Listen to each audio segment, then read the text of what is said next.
Okay, so in this video today, we're going to go over the test 3 review. First question here says, for example, for each example, find the indicated measure, then state the angle theorem used, okay? So what I want to do first is state that we're going to look at the angles that were given and talk about what we are going to use to find them. So we notice that we're given this angle here and this angle here. Those are the two equations we're given in the drawing. So those are corresponding angles. So we're going to use the corresponding angles postulate to solve this, okay? So these two angles are congruent, and how do I know that? Because they're both acute angles, okay? There's only acute and obtuse angles in this drawing, and when we have parallel lines, that's always going to be the case. So what we're going to do here is we're going to set 7x minus 14 equal to 4x plus 19. So we're going to subtract 4x from both sides. That's going to give us 3x over here. We're going to add 14 to both sides. So that's going to give us 33.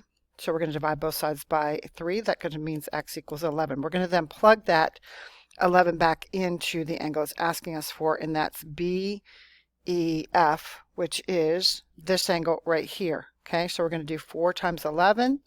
That's 44 plus 19. 44 plus 19 is 63 degrees. Okay.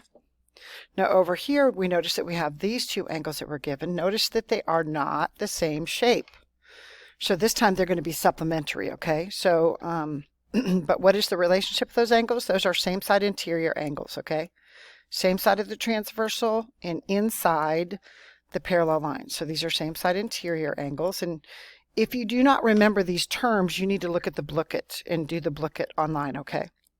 So we're going to add these together, set them equal to 180, okay? So 6x plus 3x is 9x plus 9 equals 180. Subtract 9 from both sides, so that means 9x equals 171. Divide both sides by 9, so x is equal to 19. Plug that 19 back up in, and it's asking us for both angles this time. So for y BC, that's this angle, YBC, right? So we're going to go 3 times 19 plus 9, so that's going to be equal to 66 degrees, right? Then I'm going to do the other in a different color, so that's this one. So we're going to do 6 times 19 for this one. Okay, pen, I don't know why it's not working. It's a little confused at the moment. 6 times 19, so that's going to be equal to 114 degrees. And I can check this by adding those two together, making sure they're equal to 180, okay? So the next one asks us for the measure of angle GFD. So we're going to look at these angle relationships of the angles we're given. We're given this one up here and this one down here. So these are alternate exterior angles, right? Alternate exterior angles theorem. Okay, so that's what we really want to know is they're alternate exteriors. Notice that they're both obtuse angles. So we're going to set these equal to each other. So 3y plus 53 is equal to 7y minus 55. So I'm going to subtract 3y from both sides. That's going to give me 4y, and I'm going to add 55 to 53. So that's going to give me 108. And I'm going to then divide that by 4. So y is going to be equal to 27 here. Plug the 27 back in. Doesn't really matter which one I plug it in, right? But it's asking us for GFD, which is this angle down here. So I'm going to do 7 times 27 minus the 55. So this one is going to be 134 degrees. Okay. All right, on our next one, we have this angle out here and that angle down there. And these are what? Same side exterior, right? So this is same side exterior angles. And notice, are they the same shape? Nope, you're right. So we're going to add these two together, set them equal to 180. Remember again that the relationships of all of these are either supplementary or congruent, okay? So in this case, because they're not the same shape, we can say that these are supplementary, okay? So 3x plus 5x is 8x. 10 plus 90 is 100, right? Then we're going to subtract that 100 from 180, so that's going to be 8x equals 80, so x equals 10. And then it's asking us to just solve for x. We didn't have to plug it back in this time. Now you could plug it back in to double check to make sure that your answer is correct, okay? Then we're given down here the EFJ. EFJ is that angle right there. That's 121, it says. And then it's asking us to find angle FJH. FJH right there. Okay, so those two angles should be supplementary, right? Because they're not the same shape. So we're going to do 180 minus the 121, and that's going to give us 59 degrees. And some of the questions on the test are that easy. Okay, what is the relationship between these two? They are same side what? Same side interior, right? Okay.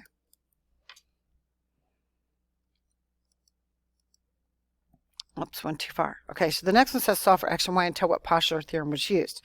So I noticed that the two angles to the left are my x's and the two angles to the right are my y's. So what we're going to do is add these together and set them equal to 180 because that's the measure of a line. So we're going to do 2x plus 10 plus 4x plus 20 equals 180. Okay, so that's going to be 6x plus 30 equals 180. So we're going to subtract 30 from both sides. So 6x equals 150. So x is equal to 25 here. Then we're going to do our y values over here. Same thing, guys. We're going to do 5y minus 25 plus 2y plus 2. And that also equals 180. And these are linear pairs, right? A pair of angles that form a line. Okay, that's what a linear pair is. So this is going to be 7y minus 23 equals 180. So this is going to be 7y equals 203. Divide both sides by, we added 23 to both sides, right? Divide 203 by 7, and that gives me 29. Okay? So here again, we're going to use a linear pair to solve for these. So we're going to add these two together, set them equal to 180, right? So I'm going to do that. That's going to give me 3x minus 18 equals 180. So this is going to be 3x equals, what is that? 298. So x is equal to 66 here, okay? So this angle right here, do you notice this angle right here is 66, y'all? Okay, so there we go again. We got a linear pair. Or we could solve for that other angle and set them equal to each other because then we would have some vertical angles. So if we do 2 times 66 minus 18, that's 114. So again, we could set these equal right here. 2y plus, so let's just do it that way. That would be a vertical angle, right? So then we would do 114 is equal to 2y minus 12. So when we do that, we get 2y equals, what is that, 126. So divide that by 2, and y is equal to 63. Okay? All right, so this next one says, given the following situations, determine which property is being used. Reflexive, which is one thing, symmetric, which is two things, or flipped, and transitive, which is three or more things. So I tell my students RST, 1, 2, 3. So this is reflexive because it's the same thing on both sides of the equal sign, right? The next one is angle A is equal to angle B and angle B is equal to C. So we notice it's three things. So this is transitive. And then what do you notice about the last one? The X and the Z flip, right? So this is going to be symmetric. Okay, and then what about D? If A is congruent to B and then B is congruent to A. So this is symmetric again. Okay, and then what about XYZ, XYZ? Same exact thing on both sides, right? So this is reflexive. And this last one, we have 2 times 3 equals 6. 5 plus 1 equals 6. Don't we have three different things that equal 6 here? So this is transitive again. Okay. So this next one, you guys need to study this proof, okay? Because this proof is absolutely going to be on the test, okay? So what I want to do with y'all first is talk y'all through this, okay? So it says AC is parallel to BD. So we got AC and BD are parallel right here, right? So these are parallel lines, okay? And then it says, given this auxiliary line. So basically they drew BD, okay? So notice when we look at BD, the line that we drew, that we have three angles here that when we add them together, they equal the line, right? So that's going to be our first step right here. That's going to be our first statement, is the measure of angle 2 plus the measure of angle 4 plus the measure of angle 5 is equal to 180. And why can we make that statement? Because they are the angles of a straight angle, right? Angles of a straight angle.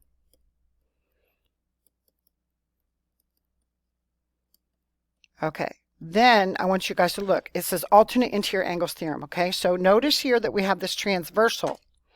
Do you notice angle 4 is congruent with angle 1? Because they are alternate interior angles. Exactly. So here, again, we're going to go ahead and mark these off as we move through them. So we have the measure of angle 1 is equal to the measure of angle 4, okay?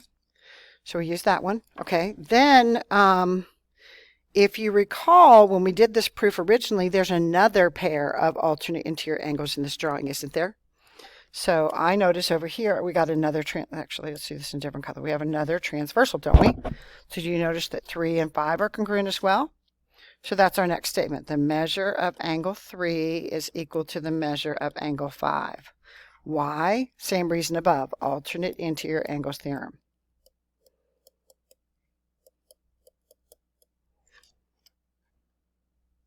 So now we've used these other two statements, right?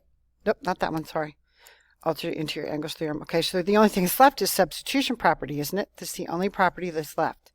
So this is our substitution property because it's the only thing that's left up there, okay? And what was substituted in, we substituted the 1 for the 4 up here, 1 for 4, and we substituted in 3 for 5. See that? That's what was substituted, okay? All right, so this next one, that 72 should have been up there, okay? So hopefully you can see that this is an isosceles triangle, right? An isosceles triangle, which means our base angles are the same, right? So to find B and C, wouldn't we take 180 minus our 72? That's 108, and then we have to divide that by 2 because those angles are the same, right? So that's 54.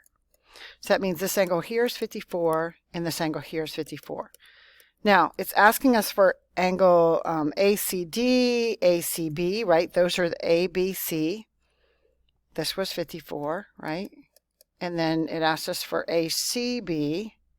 That's also 54. And then it's asking us for that exterior angle, right? This angle out here. So to find the exterior angle, we're going to use the exterior angles theorem.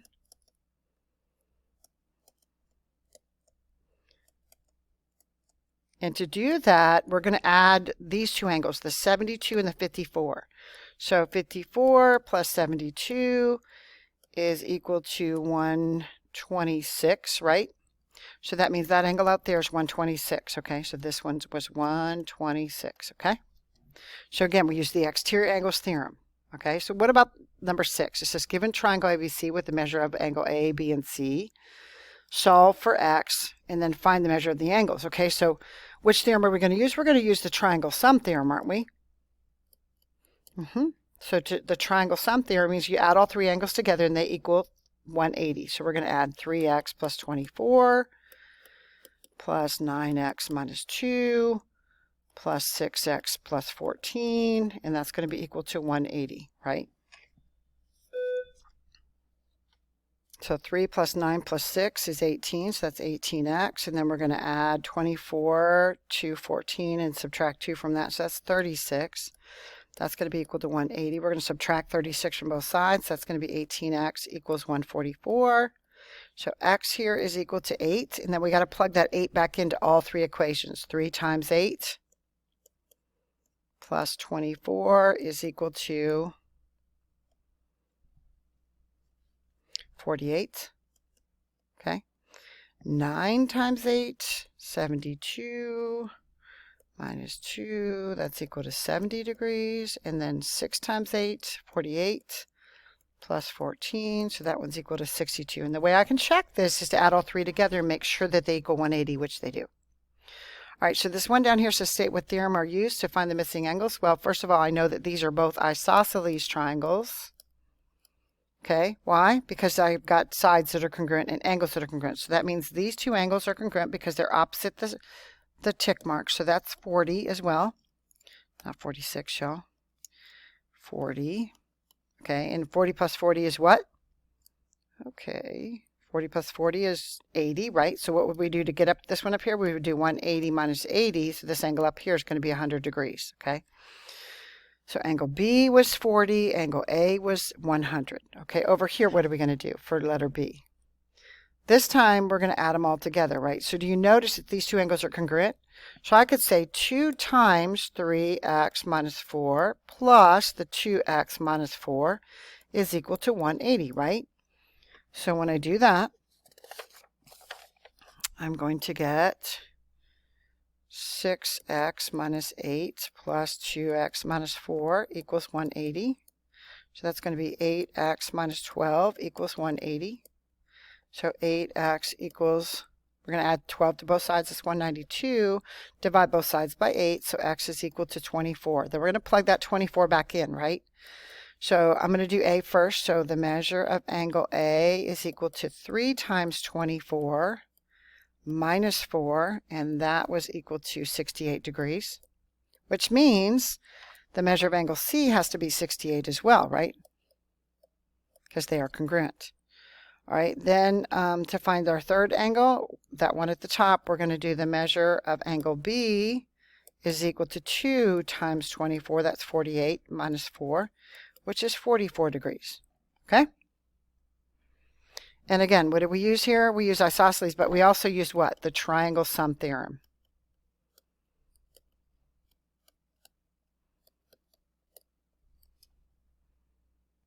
So do you guys notice for number 8 it says solve for the value of x in the problem, state which theorems were used? Okay, so notice here that all 3 sides are congruent. That means that all 3 angles have to be congruent, right? So we can do 180 divided by 3. That means this is 60. So each of those angles is 60. So we can say 60 equals 2x.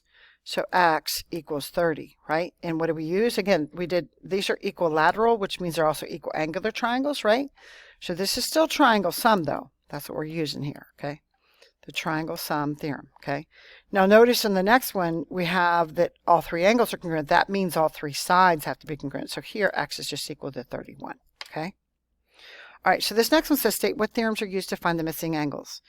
So I noticed that I have 1 arc, 2 arcs, and no arc, no arc. So that means I'm going to use the third angles theorem here because we have 2 triangles and we're given 2 angles that are congruent in both of them. And so that's how we're going to find the third angle.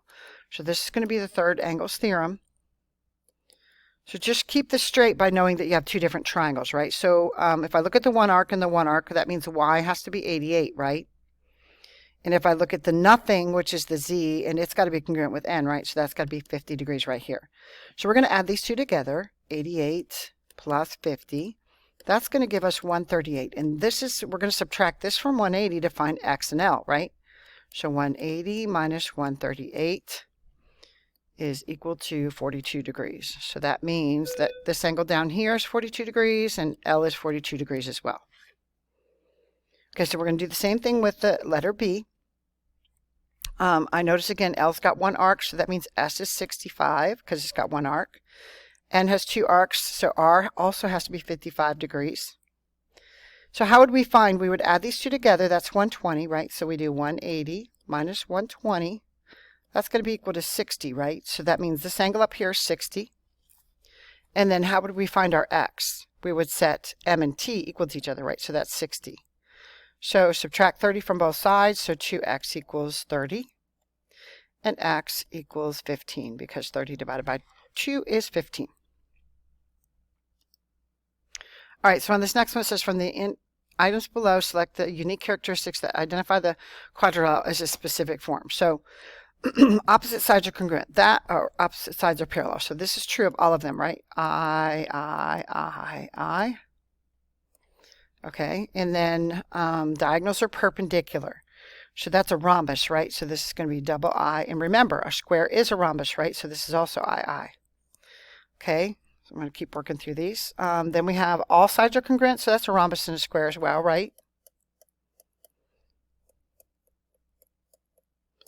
Okay. Then we have opposite sides are congruent. That's true of all of them, right? So this is IV. This is IV. This is IV. And this is IV. Okay, diagonals have the same midpoint. That's also true of all of them, isn't it? So all of this is V, V, V. Okay, then we got VI. Diagonals are congruent. That's a rectangle. And what else is a rectangle? A square is a rectangle, right? So this is going to be VI. And then we have consecutive sides are perpendicular. This is also a rectangle.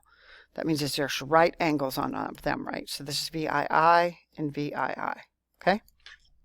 So we did them all. All right, so the next one says R is the midpoint of QS. So we've got Q and we've got S. It's a segment, right? And then it says R is the midpoint. So we're going to put a point right here, R, and we're going to say these two have to be congruent, right? Because that's the midpoint. Then we're going to label 4x minus 9. And RS is 5x minus 17. So we're going to set those equal to each other, aren't we? Because they are, tick marks on them means they're congruent, right? So 4x minus 9 equals 5x minus 17. Subtract 4x from both sides, that's x. Add 17 to both sides. And when we do that, that means that x is going to be equal to 8, right? So then we plug that back in. And it's asking us to find all of them, right? So 4 times 8 is 32, minus 9 is 23. So that was QR. Then we can find RS is equal to 5 times 8. That's 40 minus 17. That's also 23, right? So then what would be the whole length, QS? QS is we're just going to add 23 plus 23, right? So this one's going to be equal to 46. And it says state which term, which was midpoint. That was our term, midpoint. And what theorem? This is the segment addition theorem, isn't it? Segment addition postulate. Segment addition postulate. Okay? All right. Let's do our next one. So this one says RS bisects angle QRT. So I'm going to draw my angle first, QRT. Maybe. QRT. And then it says RS bisects that. So that means this is my S. It means these two angles are congruent, right? So this is going to be 3x. I'm labeling what it says. This is QRS plus 34. And then SRT is 7x minus 10. So these are going to be congruent, right? Because it says that it's bisect. So that's our term, bisect. And aren't we using the angle addition postulate this time? Indeed. So that's what we're about to use.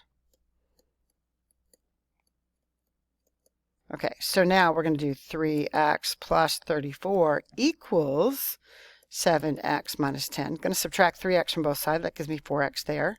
I'm going to add 10 to 34, so that's going to be 44. So x is equal to 11. Plug the 11 back in, right? So we're going to do, for the measure of angle QRS, we're going to do 3 times 11. That's 33. That wasn't very clear, sorry. 3 times 11 is 33 plus 34 is equal to 67. Sorry, I looked away. That's equal to 67 degrees. Then we've got the measure, and the other one should be the same, right, of SRT. So this time we're doing 7 times 11. That's 77 minus 10, which, guess what? That's also 67, right? So then when we're looking for the whole big angle, aren't we going to add those two pieces together? So the measure of angle QRT is going to be equal to 67 plus 67, and that's going to be equal to 134 degrees, okay? So this last one says choose all the answers that apply for the transformations that are the same as the one rotation. Okay, so what I want to do first here is talk through these rules. So the rule here is negative y comma x.